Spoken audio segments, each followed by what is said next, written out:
Mwari wedu wakanaka nguva dzose, wakanaka kwatiri vana vake. Tasanganiswa zvakare zuva ranhasi kuti tigoverane shoko, tikomborerwe. Shoko raMwari rine simba, haridzokeri kuna Mwari risina kuita zvaratumwa. Kunyange zuva ranhasi pane zvarichaita muupenyu hwako, this word will never leave you the same again. Just want us to bow our heads as I pray. Baba, ropafadzai nguva ino, zodzai shoko renyu, zodzai miromo yangu, ruoko rwenyu ruve pamusoro pangu, nyasha dzenyu dziburuke. Mashoko ose andichataura aropafadzwe, anatswe, aunzire nyasha vachanzwa, aunzire upenyu, aunzire makomborero, avape simba, avape tariro. Ndinoropafadza umwe noumwe uchanzwa shoko iri, upenyu hwake ushandurwe, asimbiswe pakutenda, apiwe tariro muna Mwari, aitwe zvakanaka. Ndakumbira nokutenda muzita raJesu mazvita Mwari wedu. Amen. Tinoda kuti nhasi titaure pamusoro wenyaya unoti the march of faith. Series yedu kana kuti nyaya yedu yakapfuura takataura isu pamusoro pe faith that does not quit. Today we are talking about the march of faith. Nyaya yedu tiri kuitora parwendo wavana vaIsrael. Chaverenga shoko raMwari kuna Exodus chapter 13 verses 17 and 18. Toverenga chapter 14 verses 1 to 4 na verse 15. Verse 17 of Exodus chapter 3 says, when it came to pass, when Pharaoh had let the people go, that God did not lead them by the way of the land of the Philistines, although that was near. For God said, lest perhaps the people change their minds when they see war and return to Egypt.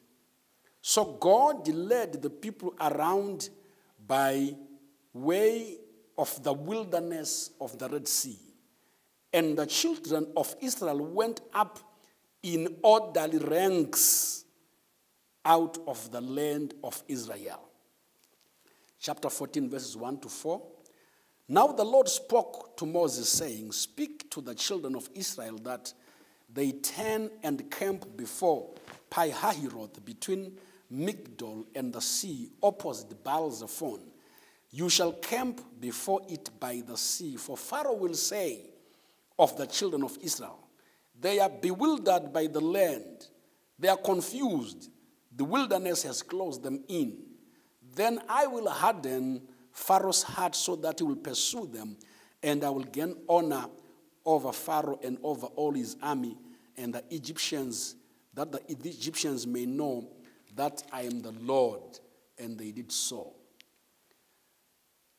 Let me start from verse 18, chapter 14.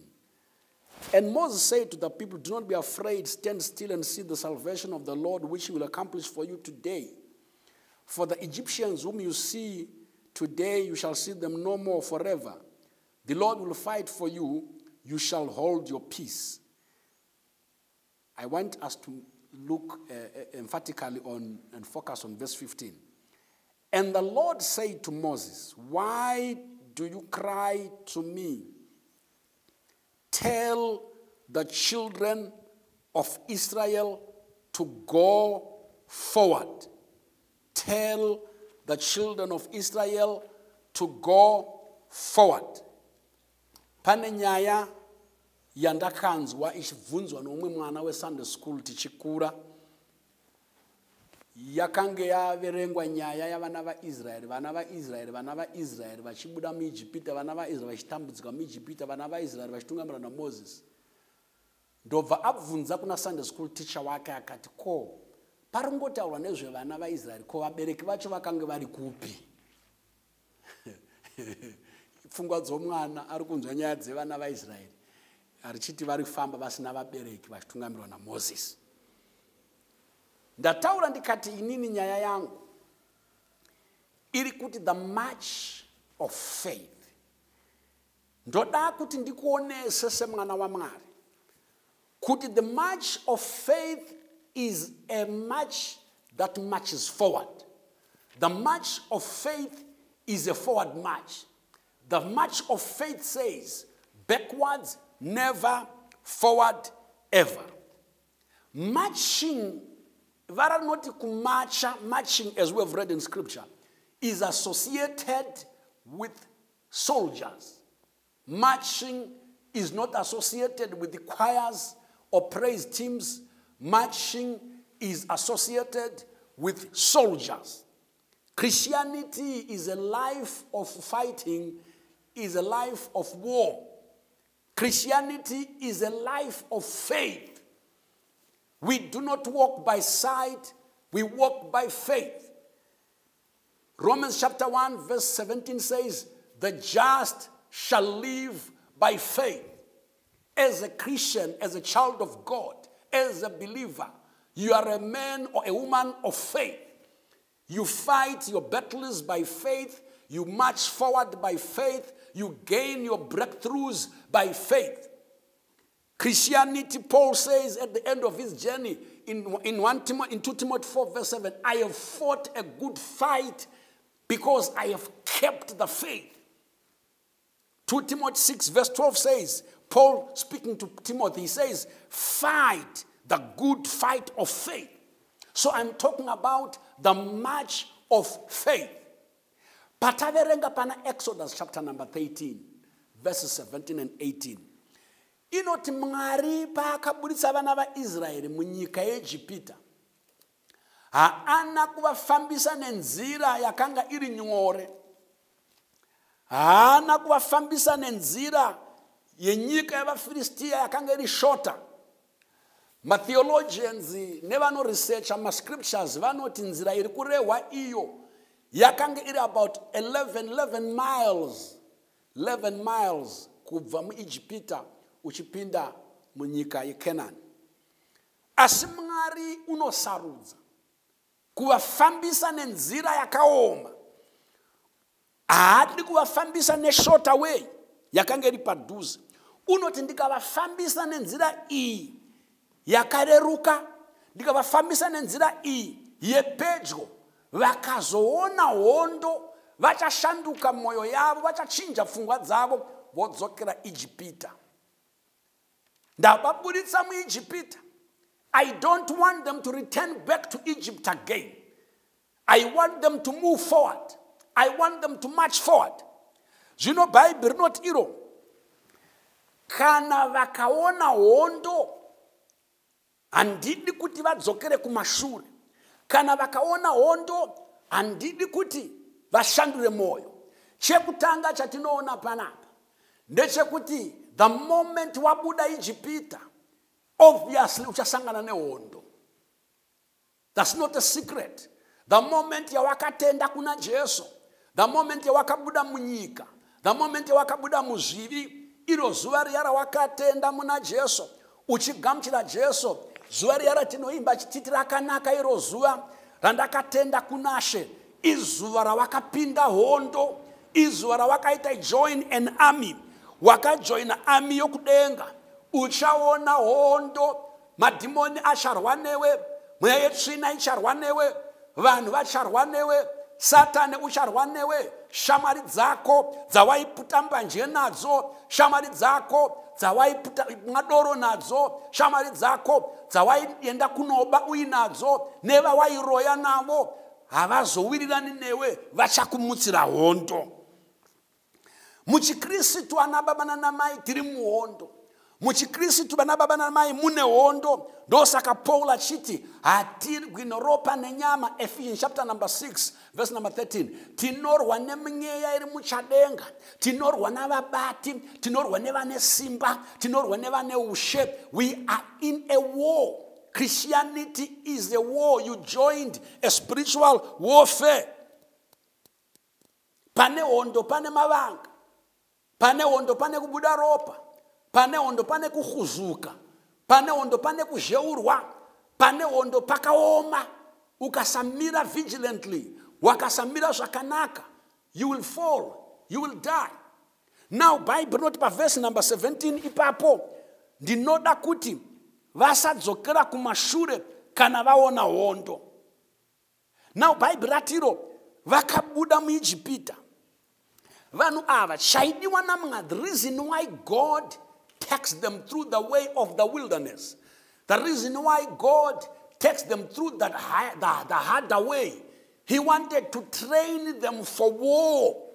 He wanted to toughen them for war. He wanted to harden them for war.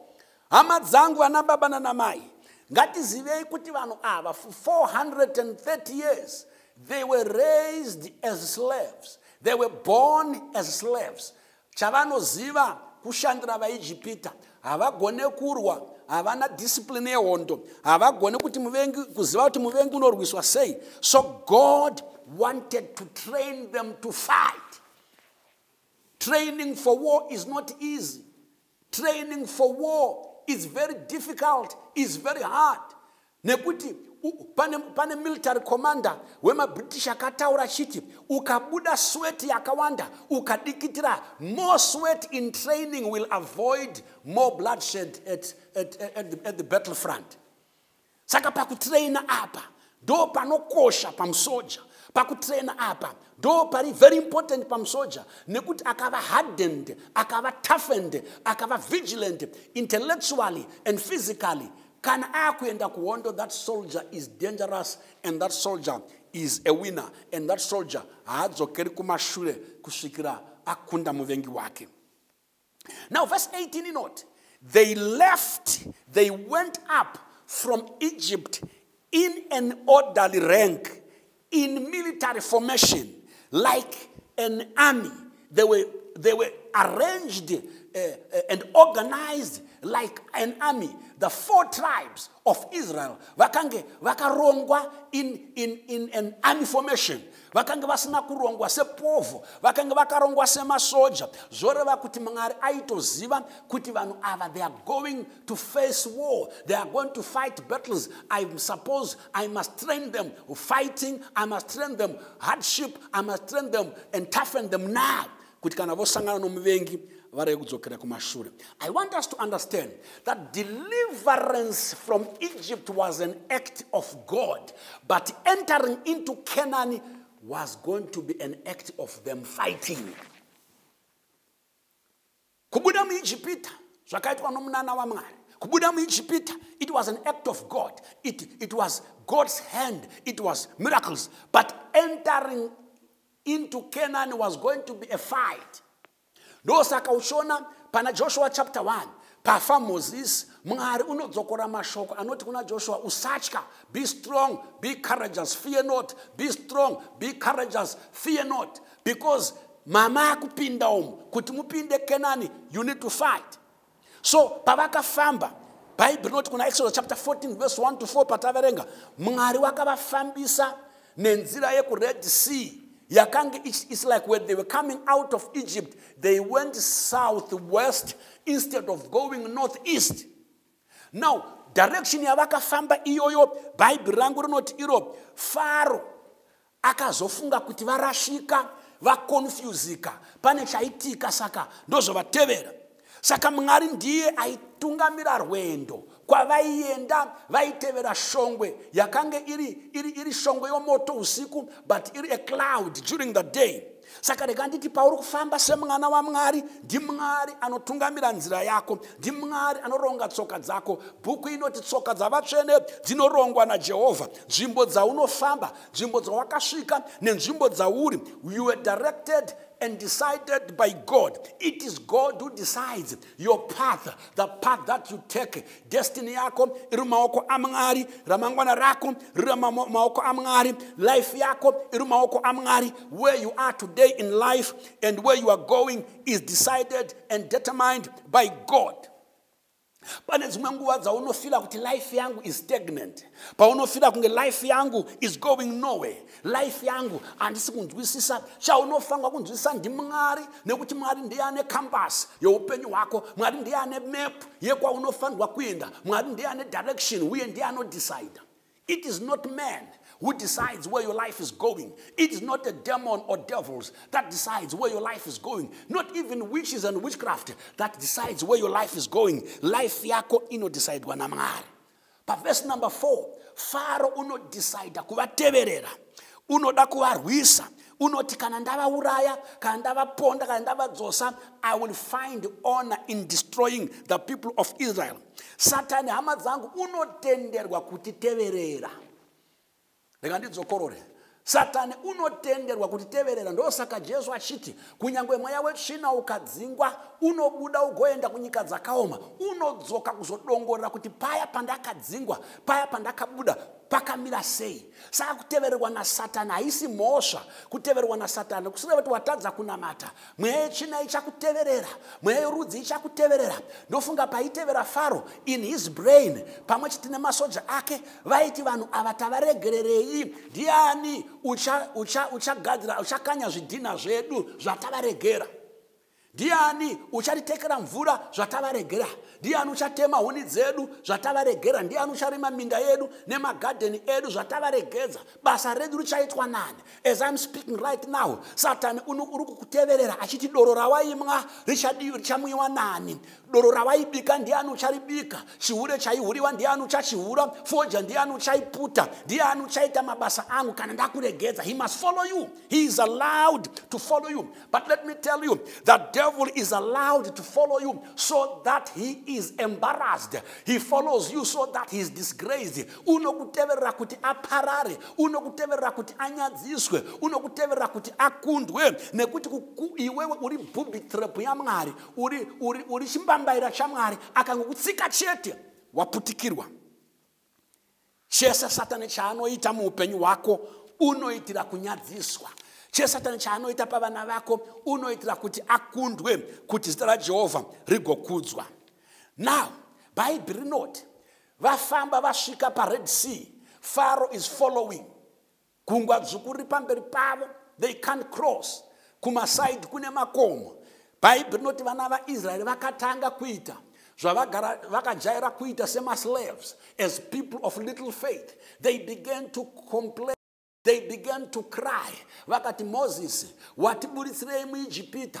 Moses, watiunzirei pano, wauya nesu pano kuzotiparadza, wauya nesu pano kuzotiuraya, kutifire murenje. Let me tell you, mwana waMwari, Bible noti pfungwa dzina Mwari pamusoro pako ipfungwa dzakanaka. Mwari hana pfungwa dzekukuparadza. You are not going to die in the wilderness. God is going to take you into your Canaan. You will never die in the desert. You are going to Canaan. No matter Pharaoh akatevera, no matter Red Sea ikamira pamberi pako, Jehovah unoziva zvaachaita kuti iwe uyambuke Red Sea. Jehovah unoziva zvaachaita kuti Pharaoh aparare. Saka fear not. Stop complaining. Stop crying. Don't fear. Zvikanzi na Moses, musachema, be still, because these Egyptians that we are seeing today, you shall see them no more. God will fight for you. Vana vaMwari tinonamata Mwari unotirwira. Mwari unotirwira patinorwiswa navanhu. Mwari unotirwira patinorwiswa nemadhimoni nemweya yetsvina. Mwari unotirwira in every situation inouya kuzorwa nesu. Fear not. Kurwa hakusi kwako. Hondo yeupenyu hwako haisi yako. Hondo yekurera vana vako haisi yako. Hondo yeministry yako haisi yako. Hondo yebusiness yako haisi yako. Hondo ndeya Jehovah. Jehovah Mwari uchakurwira. Something that is very interesting, chandoti tibate panapa, ndechekuti pa verse number 15 pataverenga, Mwari unoti kuna Moses, tell the children of Israel to march forward. I am talking about the march of faith. Zviri kunzi ngavaite march forward. And I said, the theme of my message, that the march of faith is a forward march. The march of faith says, forward ever, backward never. Ipapapa, the sea, gungwa, harisati ravhurika. It is not yet divided. Mvura ichakavhara nzira. Pharaoh ari kuteverera. But the first instruction yavanopiwa naMwari inonzi, tell the children of Israel to move forward. Tell them to advance towards the sea. Let them march towards the sea. Rwakazara gungwa rwakadaru, vataurire vafambe vaende pamberi. I'm talking about the march of faith. The march of faith is a forward march that marches towards the enemy without fear. The march of faith marches towards the enemy camp without fear. March of faith inotarisana nama-walls of resistance without fear and without doubt. March of faith inomuva towards the river Jordan yakamira pamberi pako. Usadzokera kumashure. Don't turn your back towards your enemy. Don't give up. Don't surrender. March towards the giant that is before you. March before that situation. Iripamberi pako. March before that battle. Iripamberi pako. My battle is ekubasa. My battle is ekumba. My battle is ekufamily. My battle is ekumusha. My battle is a background. March forward. We are talking about the march of faith. The march of faith is a forward march. Mukristu usadzokera kumashure, Mukristu usaora moyo, Mukristu usatya, tina Mwari unotirwira, tina Mwari unofamba nesu, ndosaka chimbanziyo inoti, ndi Jesu unofamba nesu, unoenda nesu kose kwatinoenda, unotibatsira muupenyu wedu. With Jesus on your side, your march is a forward march. Your march is a march of faith. It's not a march of complaining, nor a march of murmuring, or a march of fear, but it's a march of faith. And the march of faith is a forward march. Face your situation head on. Face that devil head on. Eyeball to eyeball, shoulder to shoulder. Do not fear the enemy. Bible notiratidza kuti David atarisana na Goliath unoti iwe unouya kwandiri nomunondo, unouya kwandiri nepfumo, unouya kwandiri nezvombo zvawakabata, but ndouya kwauri nezita raJehovah. The Bible says David ran. He ran towards Goliath. You cannot kill Goliath when you are running away from Goliath. You cannot kill Goliath when you are afraid. You cannot kill Goliath when you are complaining and murmuring. You cannot kill Goliath when you are putting your faith in other people and other things. You can only bring Goliath down when you are able to march forward towards him. Ondo kana yakukomba semwana wa Mwari, haudzokeri kumashure. Ondo kana yakukomba semwana wa Mwari, hauchema chemi. You practice and you do, the forward march, the march of faith. Ukaverenga shoko ra Mwari kuna vaKings, madzishe chapter number 2 Kings chapter number 7 verses 3 to 6. Pane story yevarume vaive vane maperembudzi. Yakanga iri time ye lockdown. The country and the whole land was locked down by the enemy. Massyrians akanga akakomba guta rese nemusha wose weSamaria. Now the gates were locked. Hakuna waipinda, hakuna waibuda. Mukati momo maive nenzara. Bible ndo mazuva akanga achizodyiwa matoto enjiva, misoro yemadongi, and other people killing their children because of that kind of lockdown. Asi varume ava vatiri kutaura nezvavo lepers vane maperembudzi vana, they were outside the city. Vakanga vari outcasts because mutemo wavo waiti kana une maperembudzi you are cursed. Kana une maperembudzi une chirwere chinogona kutapurirwana. They didn't have masks. Zvaingonzi ngavaende kunze, throw them away. Vaifamba vakapfeka zve-black masaga, vakada kutakura bhera vachiti I'm unclean kuti vanhu vava avoid vasauya kwavari. But Bible rinoti vanoti ivo tichagara pano kusvikira rini? For how long will we stay here? If we go into the city, we will die.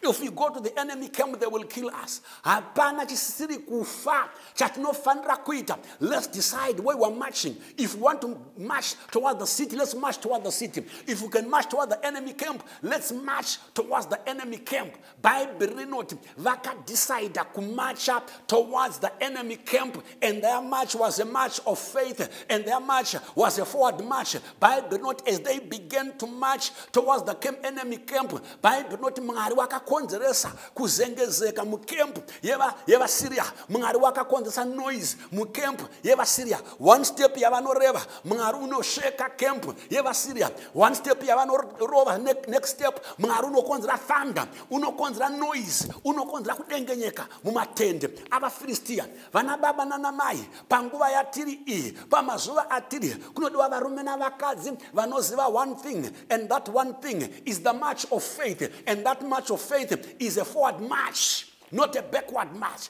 Ino inguva yekumacha towards the enemy camp. Ino inguva yekumacha towards the enemy territory. Usingatyi, usingavhunduki, nekuti Mwari watinonamata unoshanda nevanoita forward march. Unoshanda nevanoenda mberi, unojoina vanoenda mberi. Mwari watinonamata hasi Mwari wokutya, hasi Mwari wembwende, hasi Mwari wokudzokera kumashure, ndi Mwari wokuenderera mberi. Tinoenderera mberi mukutenda, tinoenderera mberi mukurumbidza, tinoenderera mberi mukunamata, toenderera mberi mukushandira Mwari, toenderera mberi muupenyu hwedu, because our march is a march of faith, and the march of faith is a forward march. Forward ever, backward never. Hatidzokeri kumashure, kunyange zvikarema zvikarwadza, hatidzokeri kumashure. Mwari hashandi nedoubt. 1 Timothy 1 verse 7 inoti iyo, hatina kupiwa mweya wokutya, takapiwa mweya wesimba, mweya werudo, no mweya wesound mind, mweya uri mauri, mweya wesimba. Greater is he who is in you than he who is in the world.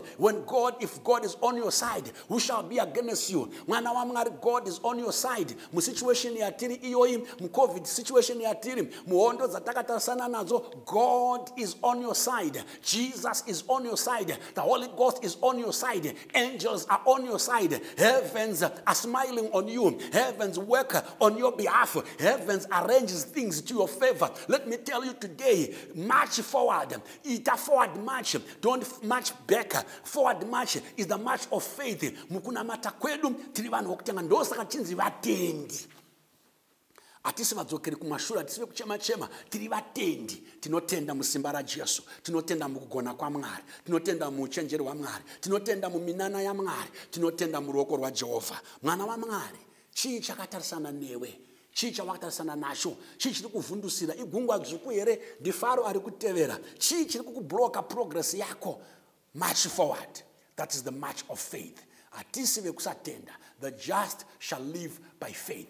Whoever believes in the Lord will never be ashamed, will never be disappointed. Mwari ngaakukomborerei. Vana baba nana mai mudzimba dzedumo, muchinamato chedu, tiri mu-isolation mwe Mwari kwake. Let your march be a march of faith, and your march is a forward march. Backwards never, forward ever. Mwari ngaakusimbise, Mwari ngaakusimudzire, Mwari akuitire zvakanaka, Mwari asangane newe, akubate noruoko rwake rworudyi, akubatsire, akurwire hondo dzako, akufudze pamberi muzita raJesu Kristu. Amen.